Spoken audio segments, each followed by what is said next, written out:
મારું નામ બ્રાહ્મણ કેવળરામ અમીરામ, રહેવાસી ચેમ્બુઆ, તાલુકો ભાભર। મારા ખેતરની અંદર નર્મદા નિગમની કેનાલ આવેલી છે।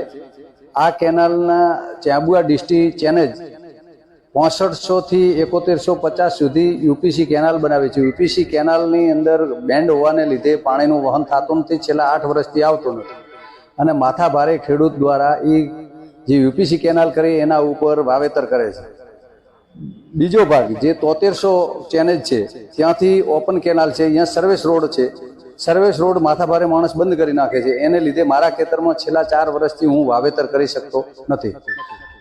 મુખ્યમંત્રી સાહેબને રૂબરૂ મુલાકાત 26/9/2024ના રોજ રાજ્ય સ્વાગતમાં વાત કરી। કલેક્ટર સાહેબે એમ કીધું કે સૂચના આપી કે 10 દિવસની અંદર અમે દબાણ દૂર કરી નાખશું, પણ આજ દિવસ સુધી કોઈ કાર્યવાહી થઈ નથી। કલેક્ટર સાહેબને ઓછામાં ઓછો 10 વખત મળ્યો, વાવ થરાદ કલેક્ટર સાહેબને 5-8 વાર મળ્યો, નર્મદા નિગમના અધિકારીઓને અનેક વાર મળ્યો। છેલ્લા 4 વર્ષથી ધર્મ ધક્કા ખાઉં છું, પણ આજ દાડા સુધી કંઈ કાર્યવાહી થતી નથી।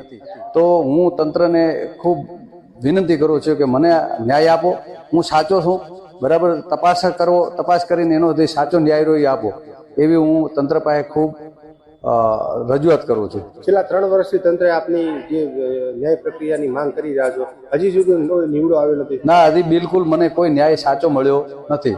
હજી એના પાછળથી નર્મદા નિગમના અધિકારીઓથી કાર્યવાહી કરતા નથી। આગામી શું પગલું રહેશે આપનું? હવે ગાંધી ચિંધ્યા માર્ગે હું ઉપવાસ ઉપર ઉતરવાનો છું। મારા છોકરા ભણાવવાના છે, જમીન તો વાવેતર ન કરી શકું અને મારા ખુદના ખેતરમાં જમીન છે અને એની અંદર ઓપન કેનાલ ચાલે છે, તો એ ઓપન કેનાલની અંદર પાણી ના આવે અને સર્વિસ રોડ બંધ હોય તો એનાથી હું ખેતરમાં જઈ નથી શકતો।